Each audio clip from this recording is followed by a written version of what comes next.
Magandang umaga mga ka-happy hour. At narito ang mga balita para sa MBC TV Network News Update 9 AM edition. 4 na patay sa pagbagsak ng eroplano sa Maguindanao del Sur. Patay ang 4 na katao, matapos ang pagbagsak ng maliit na eroplano sa Maguindanao del Sur. Kinumpirma ni US Embassy spokesperson Kanishka Gangupadhyay, na isang American military contracted aircraft ang bumagsak sa barangay Malatimon, Ampatuan. Bukod dito, hindi na rin ito nagbigay ng iba pang detalye, maging ang pagkakakilanlan ng mga biktima. Ayon sa mga residente ng lugar, nakita nilang umuusok na ang eroplano sa himpapawid, bago ito tuluyang bumagsak. Aniya, nadamay pa sa insidente ang isang kalabaw na nakapastol sa bukiran na binagsakan ng eroplano. Inaalam pa ng mga otoridad ang pinakasanhi ng nasabing pagbagsak. Samantala, VP Sara, buong tapang nahaharap sa impeachment trial. Binigyang diin ni dating Presidential Legal Counsel Salvador Panelo, ang kahandaan ng kampo ni Vice President Sara Duterte, na harapin ang impeachment trial laban sa kanya. Ayon kay Panelo, nakahanda ang legal team ni VP Sara para sa gugulong na pagdinig, at tiyak na haharapin niya itong nakangiti, buong tapang, at may sapat na kakayahan. Kasabay nito, ay binatikos din ng tagapagsalita ni dating Pangulong Rodrigo Duterte, ang aniyay hindi pagrespeto ng mga mambabatas sa boses ng taong bayan at ang kahilingan ni Pangulong Ferdinand Marcos Jr. na tigilan ang naturang hakbang dahil magdudulot lamang ito ng pagkakawatak-watak at hindi magbebenepisyo sa mga Pilipino.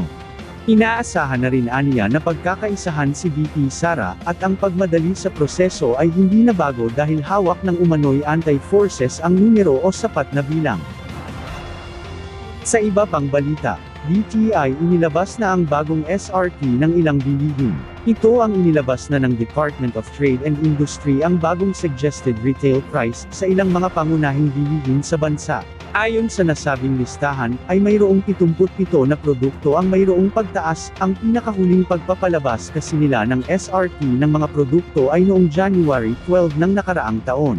Base sa datos ng DTI, nasa 171 na shelf-keeping units ay 77 items o 40% ng mga ito, ay nagtaas ang presyo. Kinabibilangan ng mga nagtaas ang presyo ay ang sardines, condensed milk, evaporated powdered milk, tinapay, asin, sabon, corned beef, kandila, instant noodles, luncheon beef, meatloaf at coffee refill. Kabilang ang mga sardines ay nagtaas ng mula 5 hanggang 15% o 2 sentimo na 2 pesos and 73 centavos para sa 155 gramo ng delata, habang ang gatas ay mayroong mula 6 hanggang 10% na pagtaas o mula 2 pesos and 50 centavos hanggang 6 pesos na depende sa brand.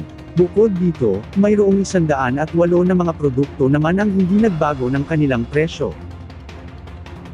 At yan ang mga balita para sa MBC TV Network News Update 9 AM edition. Abangan ang mga susunod na balitaan mamaya para sa 10 AM edition.